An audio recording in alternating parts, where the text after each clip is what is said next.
নমস্কার, আমি সঙ্গীতা আর আমার channel simple and easy recipes by সঙ্গীতাতে আপনাদের সকলকে আমন্ত্রণ জানিয়ে শুরু করছি আজকের নতুন রেসিপি।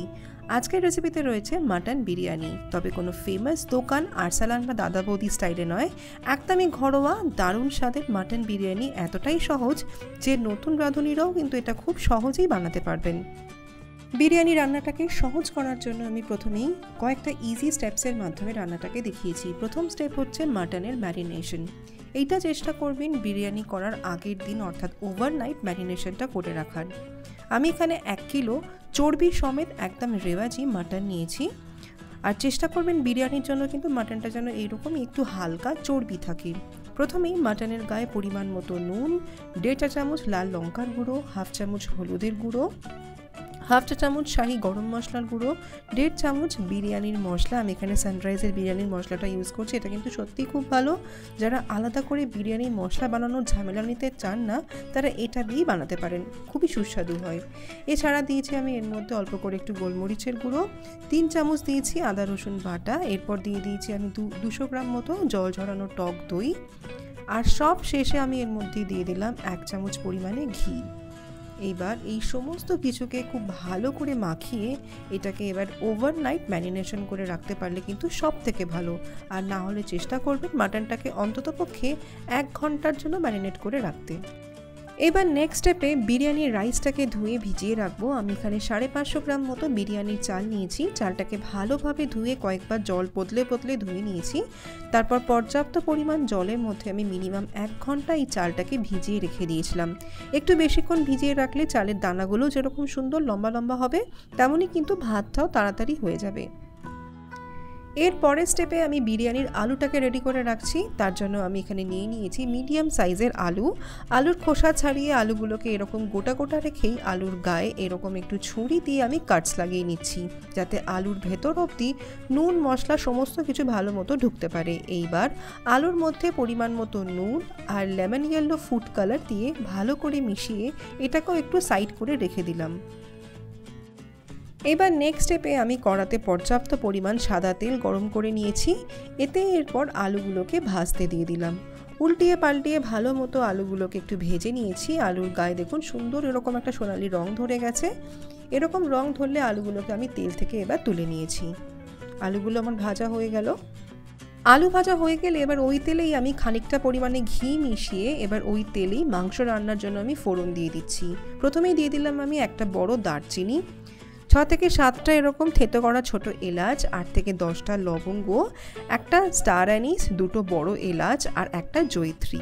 তেলে হালকা করে ফোড়নটাকে ভেজে নিয়ে এবার আমি এর মধ্যে পেঁয়াজ কুচি দিয়ে দিচ্ছি। আমি এখানে 5খানা মিডিয়াম টু বড় সাইজের পেঁয়াজ দিয়েছি। অল্প একটু নুন দিয়ে দিলাম পেঁয়াজের মধ্যে, যাতে পেঁয়াজগুলো খুব তাড়াতাড়ি নরম হয়ে যায়। পেঁয়াজ বেশ লালচে করে ভাজা হয়ে আসলে এইখান থেকে খানিকটা পেঁয়াজের বেরেস্তা আমি বিরিয়ানির লেয়ারের জন্য আমি তুলে সরিয়ে রাখলাম। এবার এই কড়ার পেঁয়াজের সাথেই আমি ম্যারিনেট করে রাখা মাটনটাকে পেঁয়াজের সাথে দিয়ে ভালো করে কষিয়ে নেব। 10 মিনিট এইভাবেই সমানে নেড়ে চেড়ে মাটনটাকে ভালো করে কিন্তু কষিয়ে নিতে হবে। মাটনটাকে ভালো করে কষানোর পর এরপর এর মধ্যে ভেজে রাখা আলুগুলোকেও মাটনের মধ্যে দিয়ে একসাথে আলুগুলোকেও মাটনের সাথে ভালো মতো কষিয়ে নিয়েছি। এইভাবেই মিনিট 20 মতো মাটনটাকে ঢাকা চাপা দিয়ে মিডিয়াম আঁচে রান্না করে নিয়েছিলাম। এতে কিন্তু মাটনের থেকে বেশ খানিকটা পরিমাণ জলও উঠেছে। 20 মিনিট পর এবার ঢাকাটাকে সরিয়ে নিয়ে দেখিয়ে দিচ্ছি, দেখুন। এবার এখান থেকে আমি আলুগুলোকে একটা প্লেটের মধ্যে উঠিয়ে নিলাম, কারণ শুধুমাত্র মাটনগুলোকে আমি এবার প্রেসার কুকারের মধ্যে দিয়ে আগে একটু সেদ্ধ করে নেব। প্রেসার কুকারের মধ্যে মাটনগুলোকে দিয়ে অল্প একটু 1.5 গ্লাস মতো আমি গরম জল এর মধ্যে দিয়ে দিয়েছি, আর সাথে দিয়েছি স্বাদ মতো নুন। এবার এই সমস্ত কিছুকে ভালো করে মিশিয়ে কুকারের ঢাকাটাকে বন্ধ করে মিডিয়াম আঁচে আমি 8টা সিটি মেরে মাংসটাকে সেদ্ধ করে নিয়েছি। মাংস রান্না এখন হয়ে গেছে। প্রেসারটা এখন সম্পূর্ণ নিজে থেকে রিলিজ হওয়ার পর আমি ঢাকাটাকে খুলে নিয়ে দেখিয়ে দিচ্ছি। দেখুন ওপর থেকে দুর্দান্ত তেল ভাসা ভাসা একটা কালার চলে এসেছে।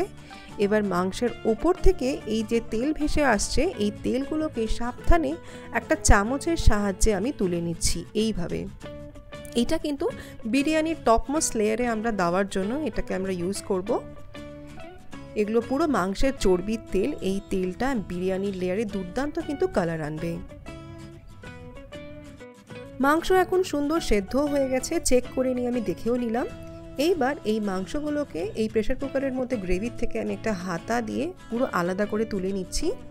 মাংসের সাথে যেন কোনো গোটা মশলা না উঠে আসে, শুধু আমি মাংসগুলোকে আমি গ্রেভি থেকে আলাদা করে নিলাম।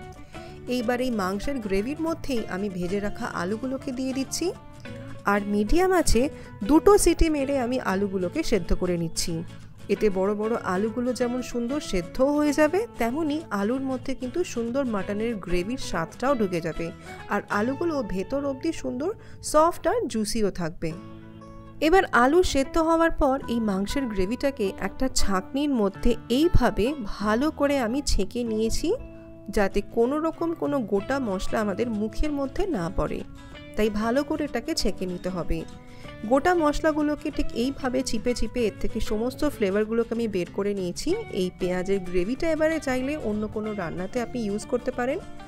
আর ছাঁকার পর এই যে মাটনের স্টকটা পড়ে রইলো, এটাকে মেপে ঠিক 200 গ্রাম বা মেজারিং কাপের মাপে 1 কাপই কিন্তু আমরা ইউজ করব, বাকিটা থাকলে কিন্তু ফেলে দিতে হবে। এইবার নেক্সট স্টেপে আমি বিরিয়ানির ভাতটাকে করব। তার জন্য একটা বড় ছড়ানো পাত্রে পর্যাপ্ত পরিমাণে জল গরম করতে বসিয়ে দিয়েছি। জলের মধ্যে ভাতের পরিমাণ বুঝে নুন দিয়েছি, আর সেন্টের জন্য দিয়েছি আমি ঘি। ভাতের রঙটা যাতে একদম সাদা ধবধবে থাকে, তাই আমি এর মধ্যে দিয়ে দিচ্ছি পাতিলেবুর রস, 3 থেকে 4টে তেজপাতা দিয়েছি, আর একটা এইরকম ছোট ছাঁকনির মধ্যে বা চাইলে কোনো সুতির কাপড়ের পুটুলির মধ্যে দিয়ে দিতে হবে গোটা গরম মশলা, যাতে এভাবে দিলে গোটা গরম মশলাগুলো খাওয়ার সময় মুখে মধ্যে পড়বে না। দিয়ে দিলাম আমি এর মধ্যে দারচিনি, ছোট এলাচ, লবঙ্গ, জয়িত্রী, 2টো বড় এলাচ আর একটা স্টার অ্যানিস। জলের মধ্যে এটাকে ফেলে দিলাম, আর এবার এটাকে দিয়ে ভালো করে এটাকে ফুটিয়ে নেব। একটা ঢাকা চাপা দিয়ে জলটাকে এরমভাবে ভালো করে টকবগিয়ে একটু ফুটিয়ে নিয়েছি। জলটা ভালো মতো ফুটে আসলে এবার আমি এর মধ্যে ভিজিয়ে রাখা বাসমতি চালটাকে দিয়ে দিচ্ছি। এইবার হালকা হাতে নেড়ে নিয়ে গ্যাসের ফ্লেমটাকে একদম হাইতে রেখে চালটাকে 1 ফুট হয়ে আসা অবধি রান্না করে নেব। আমার কিন্তু এটা রান্না করতে একদম ঘড়ি ধরে 7 মিনিট লেগেছে। ভাতটা 1 ফুট হতে 7 মিনিট হাই ফ্লেমে রান্না করেছি। দেখবেন ভাতটা এরকম সুন্দর একটা এরকম রেডি হয়ে যাবে। এইবার আমি একটা ছড়ানো ঝাঁঝরির মধ্যে ভাতের ফ্যানটাকে ঝাড়িয়ে নিয়েছি। ভাতের ফ্যানটাকে ঝাড়িয়ে নেওয়ার পর ভাতটাকে এইভাবে একটু হাওয়ার মধ্যে আলগা রেখে দিয়েছি, যাতে ভাতের মধ্যে যেইটুকু ময়েশ্চার যদি থেকেও থাকে সেটাও কিন্তু একদম ড্রাই হয়ে যাবে। আর ভাতের থেকে কিন্তু সাবধানে এই তেজপাতা আর গোটা গরম মশলা দিয়ে ছাঁকনিটাকেও আমি সরিয়ে নিয়েছি। এরপর পরবর্তী স্টেপ হচ্ছে লেয়ারিংয়ের জিনিসগুলোকে একদম হাতের সামনে জোগাড় করে রাখা। প্রথমেই 4 চামচ দুধের মধ্যে আমি একটু কেশর ভিজিয়ে দিয়েছি, আর যাতে কালারটা বেশ গাঢ় আসে তাই এই দুধের মধ্যেই আমি কয়েক ফোঁটা লেমন ইয়েলো ফুড কালার মিশিয়ে নিয়েছি। এরপর আরেকটা পাত্রে আমি 2 টেবিল চামচ কেওড়ার জল, 2 টেবিল চামচ গোলাপ জল আর জাস্ট 4 ফোঁটা মিঠা আতর একসাথে মিশিয়ে এটাকেও রেডি করে সাইডে রেখে দিলাম। এবার মাটন বিরিয়ানি লেয়ারিংটা করব। তার জন্য আমি হাতের সামনে সমস্ত কিছুকে জোগাড় করে রাখলাম। এই দেখুন পেঁয়াজের বেরেস্তা রয়েছে, এটা তো আমি আগেই ভেজে সাইড করে রেখেছিলাম। আর এটা হচ্ছে মাটনের ওপর যে তেলটা ভাসছিল, সেই তেলটা আমি একটা বাটিতে এরকম তুলে রেখে সাইড করে রেখেছিলাম, সেই তেলটা। আর এটা হচ্ছে মাটনের যে স্টকটা ছিল, সেই 1 কাপ স্টক, মেজারিং কাপের মাপে 1 কাপ স্টক। কেশর ভেজানো দুধ রয়েছে, আর একটা ছোট পাত্রে আমি একটু ঘিকে একটু গলিয়ে নিয়ে একটা পাত্রের মধ্যে রেখে নিয়েছি। আর এখানে রয়েছে পাতিলেবুর রস, আর এটা হচ্ছে কেওড়া, গোলাপ জল আর মিঠা আতরের মিশ্রণটা। আর এছাড়া রয়েছে পরিমাণ মতো নুন, আর গুঁড়ো দুধের একটা ছোট প্যাকেট নিয়েছি।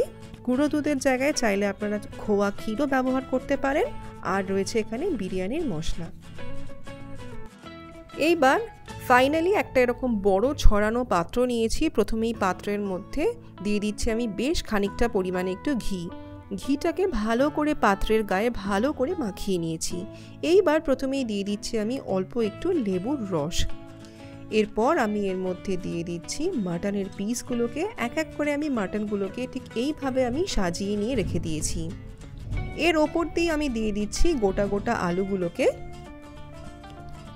আলুগুলোকে দেওয়ার পর এবার আমি দিয়ে দিচ্ছি মাটনের স্টকটা, পুরো 1 কাপ মাটনের স্টকটা আমি এর ওপর দিয়ে দেবো।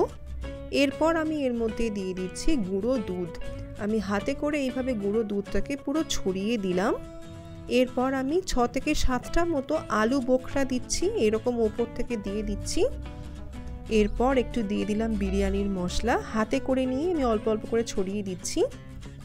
এরপর ওপর থেকে গোলাপ জলের মিক্সচারটাকে আমি অল্প করে দিয়ে দিলাম।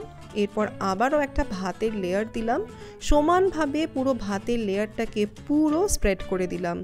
ভাতের লেয়ারের ওপর দিয়ে দিচ্ছি আমি অল্প একটু নুন, একটু ঘি দিয়ে দিলাম, আবারও একটু গোলাপ জলের মিক্সচারটাকে দিয়ে দিচ্ছি, কিছুটা বেরেস্তা দিয়ে দিলাম, উপর থেকে এভাবে ছড়িয়ে দিলাম। আর তার উপর দিয়ে দিলাম আমি একটু বিরিয়ানির মশলা। আগে আমি ডিম সেদ্ধ করে রেখে দিয়েছিলাম, ডিমের গাটাকে একটু হালকা করে চিড়ে নিয়ে মাটনের গ্রেভির সাথে ভালো করে মিশিয়ে নিয়েছিলাম।